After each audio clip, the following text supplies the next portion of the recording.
বাংলাদেশি জাতীয়তাবাদকে এমন ভাবে সংজ্ঞায়িত করা হয়েছিল যা হলো একটি ফুলের মালার সমারোহ, যে মালার এক একটি ফুল হলো বাঙালি, চাকমা, মারমা, সাঁওতাল, ভিল, কোল, মুন্ডা প্রমুখ। কাজে বুঝতে হবে যে আজকে কেন শহীদ প্রেসিডেন্ট জিয়া রহমান বাংলাদেশি জাতীয়তাবাদের প্রবর্তন করেছিলেন।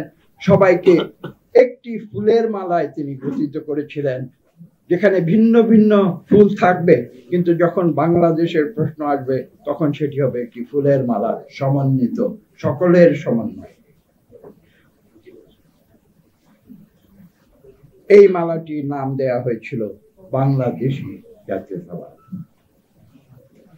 বাংলাদেশি জাতীয়তাবাদের এর চেয়ে মহৎ ও চমকপ্রদ উদাহরণ আর কি হতে পারে আমার জানা নেই।